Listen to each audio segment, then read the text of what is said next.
What's going on, everyone? I hope everyone's having a great day. I wanted to update you guys on two new proposed rules that USCIS wants to come out with.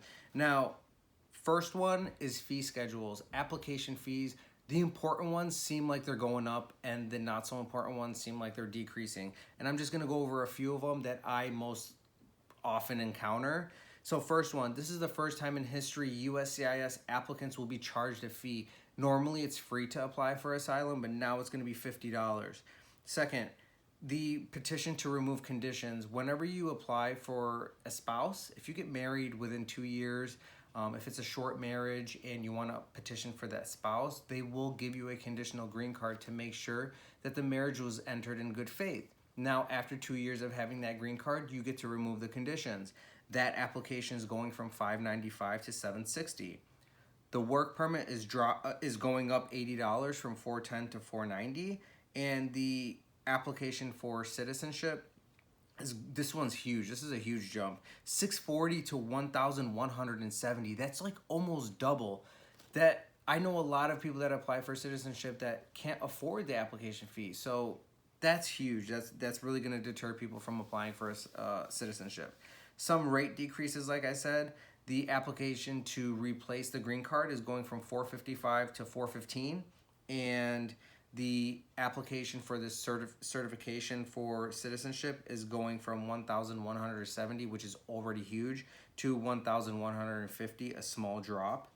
And the biometrics fee, when you apply for any type of application with USCIS, they're most likely going to make you do a biometrics, and that's where you get your fingerprints done to make sure you haven't committed any crimes and your background history and all that. That's going from $85 an application to $30.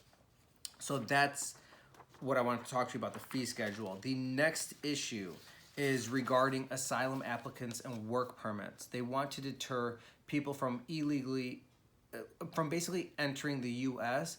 and just trying to get a work permit. So it will deter people from filing asylum applications.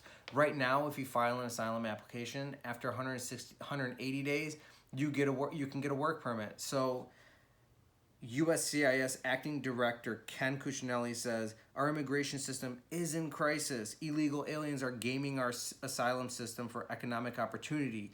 USCIS must take steps to address pull factors, encouraging aliens illegally entering the United States and exploiting our asylum framework. So to them, this is a huge deal. They want to prevent aliens from illegally obtaining work permits. So USCIS proposes a lot of things in this memo.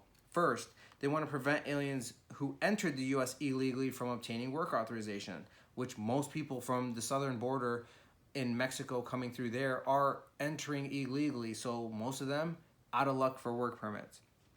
Automatically terminating employment authorization when the asylum denial is final.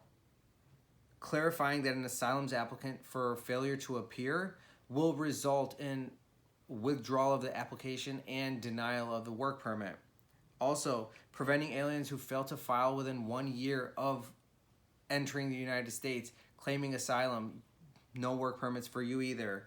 Rendering any alien who's been convicted of certain types of crimes, you're not going to be eligible for a work permit. And lastly, unresolved arrest. If you've been charged with something and it hasn't been resolved in criminal court, that unresolved criminal case may result in a denial of your work permit. So these are a bunch of ways to prevent people from claiming asylum. I know there is some fraud that goes on in the United States, but it's sad because there are really people who are afraid to go back to their country, and they already have to wait 6 months before they can get a work permit, which is it's a long time. I can't imagine not being able to work for 6 months.